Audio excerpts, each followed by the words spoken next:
નમસ્તે, હું છું ડૉક્ટર અનીશ શાહ, પીડિયાટ્રિક સર્જન.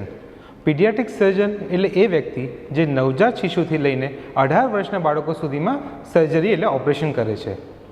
આજે હું તમને બાળકોમાં થતી ખૂબ જ કોમન પણ ઇમ્પોર્ટન્ટ સમસ્યા વિશે જાણકારી આપવા માગું છું. એ છે ઇન્ગ્વાયલ હર્નિયા.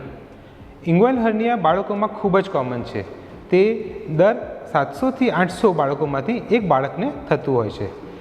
ઇન્ગ્વાયલ હર્નિયા એટલે પેટની અંદરનો ભાગ જ્યારે પેટની દિવાલ જ્યારે જે કમજોર ભાગમાંથી બહાર આવે અને સોજા તરીકે દેખાતી હોય તેને ઇન્ગ્વાયલ હર્નિયા કહેતા હોય છે.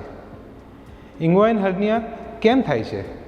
તો જ્યારે બાળકનો જન્મ થાય ત્યારે બાળકની બંને ગોળી એટલે ટેસ્ટિસ નીચે વૃષણકોથળી એટલે સ્ક્રોટમમાં હોય છે.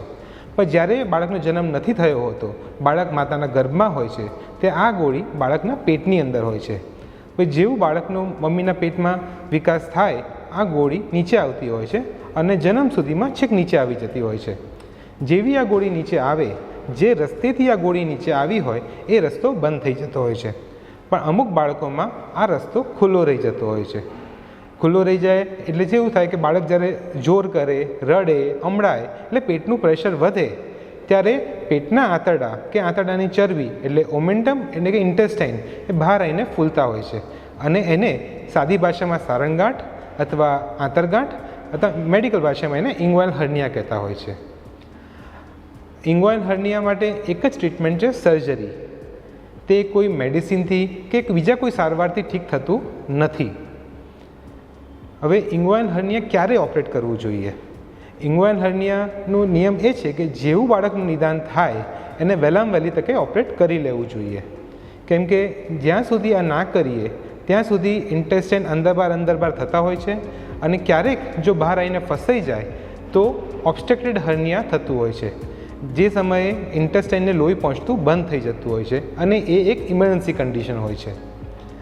બાકી રૂટીનલી ઇન્ગ્વાયલ હર્નિયા સર્જરી સિમ્પલ અને ડે કેર હોય છે. તેમાં મોટાભાગે બાળક સવારે આવે, ઓપરેશન કરીને સાંજે અથવા બીજા દિવસ સવારે ડિસ્ચાર્જ કરી દેતા હોઈએ છીએ. હવે નાના બાળકોમાં જે ઇન્ગ્વાયલ હર્નિયા થતું હોય એ મોટાઓના હર્નિયા કરતાં અલગ હોય છે. જનરલી મોટાઓમાં એટલે જે બુઝુર્ગોમાં જે ઇન્ગ્વાયલ હર્નિયા થતું હોય એ એમની માંસપેશીઓની કમજોરીના કારણે થતું હોય. તો એવા કેસમાં એમને જાળી બેસાડવી પડે એટલે મેશ મૂકવી પડે અને એને કર્યા પછી ભારે વજનનું કામ ના કરે. પણ નાના બાળકોમાં એવું થતું નથી. નાના બાળકોમાં જે સર્જરીમાં જે ખાલી જે રસ્તો છે એ જ બંધ કરવાનો હોય છે. એટલે એમાં એમને કોઈ મેશ કે જાળી મૂકવાની જરૂર નથી પડતી અને બીજું કે કામમાં કે એમાં કંઈ ફરક નથી પડતો. સો ઇન્ગ્વાયલ હર્નિયાની સર્જરી સેફ છે અને ખૂબ જ જલ્દી થઈ જતી હોય છે અને એ ડે કેર અથવા નેક્સ્ટ ડે બાળકને ડિસ્ચાર્જ થઈ જતું હોય છે.